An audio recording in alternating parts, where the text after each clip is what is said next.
Iran के राष्ट्रपति इब्राहिम रईसी की हेलीकॉप्टर हादसे में मौत हो गई है। यह हादसा रविवार को तब हुआ जब रईसी का हेलीकॉप्टर पूर्वी अजरबैजान प्रांत से होकर गुजर रहा था। ईरानी राष्ट्रपति के दुर्घटनाग्रस्त विमान की खोज में रूस ने अपने 2 एडवांस प्लेन भेजे थे।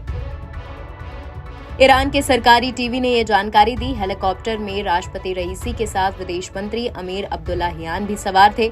रईसी अजरबैजान की सीमा पर एक बांध का उद्घाटन करके वापस लौट रहे थे। वो ईरान के नए सुप्रीम लीडर की रेस में भी थे। अब सवाल उठ रहा है कि ईरानी राष्ट्रपति की मौत के बाद पद संभालने के लिए कौन सामने आएगा। तो क्या इस्लामी रिपब्लिक कानून क्या कहता है, इनके नियम क्या है, आइए समझते हैं। ईरान के संविधान के अनुच्छेद 131 के अनुसार अगर पद पर रहने के दौरान ईरान के राष्ट्रपति की मौत हो जाती है तो सबसे पहले शासन चलाने के लिए फर्स्ट वाइस प्रेसिडेंट को कार्यवाहक राष्ट्रपति के रूप में पद संभालना पड़ता है।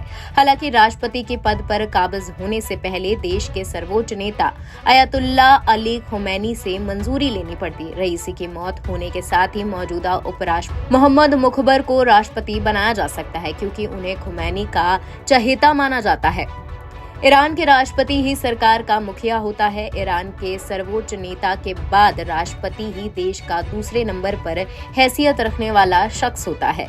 वो दुनिया में ईरान का प्रतिनिधित्व करता है। हादसे में राष्ट्रपति की मौत होती है तो उसे जटिल परिस्थितियों में देश की स्थिरता प्रदान करने और कामकाज जारी रखने के लिए उपराष्ट्रपति को ही पद संभालने की जिम्मेदारी मिलती है।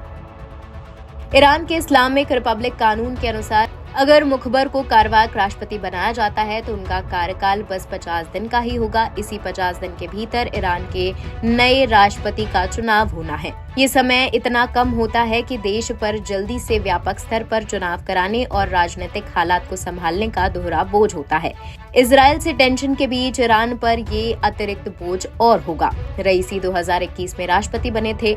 टाइम टेबल के अनुसार ईरान का अगला राष्ट्रपति 2025 में चुना जाना है। मौजूदा हालात में तय नियमों के अनुसार ईरान में एक काउंसिल का गठन किया जाएगा। ये काउंसिल में फर्स्ट वाइस प्रेसिडेंट, संसद का स्पीकर, न्यायपालिका का मुखिया होंगे। वहीं काउंसिल अधिकतम 50 दिन के भीतर देश के लिए नए राष्ट्रपति का चुनाव करेगी।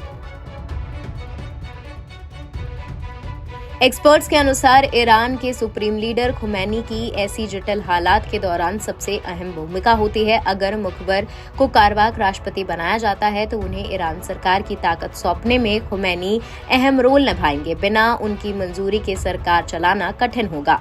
उनके निर्देश पर ही अंतरिम सरकार का प्रशासन और कामकाज ठीक ढंग से चल पाएगा। ऐसे जटिल हालात में रणनीतिक फैसलों में भी सरकार मददगार होगी।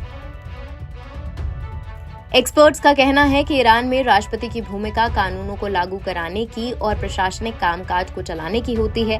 अहम फैसले स्वेच्छा से नहीं लिए जा सकते। इस्लामी गणराज्य की नीतियां ईरान के सर्वोच्च नेता ही तय करते हैं। ईरान में कोई भी राष्ट्रपति सुप्रीम लीडर के लिए काम करता है।